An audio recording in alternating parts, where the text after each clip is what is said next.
அருவாமனை sharp பண்ணுறதுக்கு இந்த மாதிரி ஒரு சாணக்கல் வச்சுருக்கேன். இது வச்சு தேய்ச்சோன்னா நல்லா ஷார்ப் ஆகும். இப்போது இந்த மீனை நம்ம ஆய போகிறோம். கிழங்கா நல்லாயிருக்கும். பொதுவாக வெள்ளைக்கிழங்கா வந்து ருசியாக இருக்கும், குழம்புக்கு நல்லாயிருக்கும்.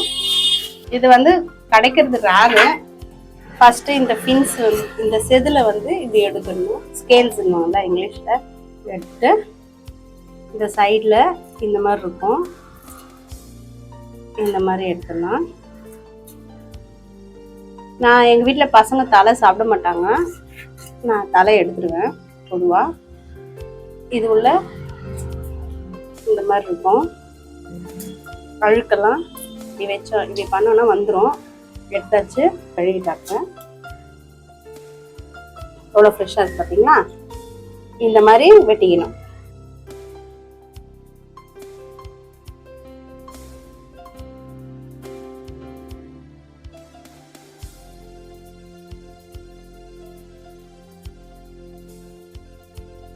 மீன் முட்டை பாருங்க, குட்டி இது வந்து முட்டை. இதோட மீன் அவ்வளோ முட்டைங்க உள்ள இருக்கும், அவ்வளோ கோடிக்கணக்கில் முட்டைங்க இருக்கும். இதுல இருந்து தான் மீன் வந்து குட்டி வரும். கழுவி காட்டுறேன்.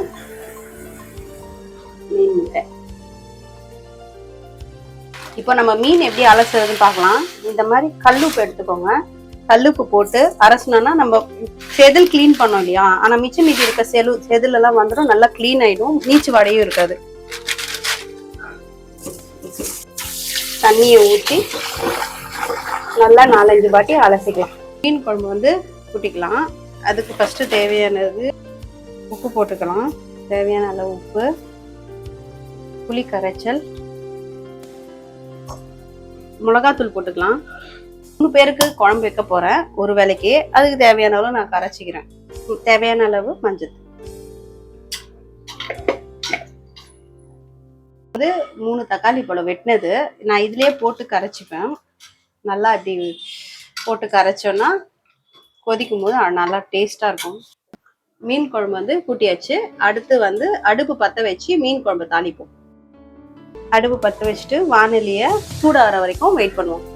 வானலி வந்து சூடாயிடுச்சு. இப்போ நம்ம வந்து எண்ணெய் ஊற்றிக்கலாம். இது வந்து நல்லெண்ணெய். இது பேர் வந்து வடுவோன்னுவாங்க.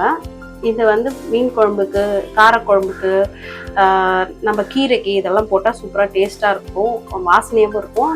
இந்த மாதிரி இருந்தால் போடுங்க, இல்லைன்னா கடுகு வெந்தயம் போட்டுக்கோங்க. அடுத்து கருவேப்பிலை போட்டுக்கலாம். அடுத்து பூண்டு போட்டுக்கலாம். இதான பிறகு நம்ம சின்ன வெங்காயம் இருக்கு போட்டுக்கலாம். இப்போ சின்ன வெங்காயம் வதங்கினோடனே நம்ம கூட்டி வச்சிருந்த இந்த குழம்ப இதில் ஊற்றிக்கிட்டு குழம்பு பதம் வர வரைக்கும் நம்ம பிளேட்டை போட்டு மூடிடலாம்.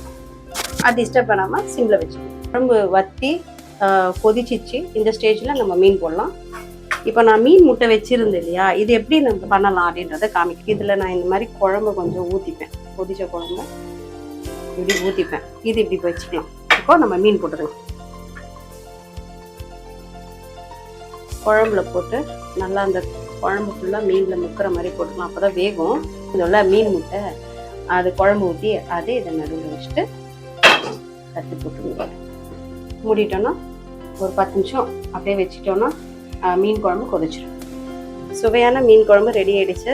நீங்களும் சாப்பிட்டு எப்படி இருக்கு சொல்லுங்கள்.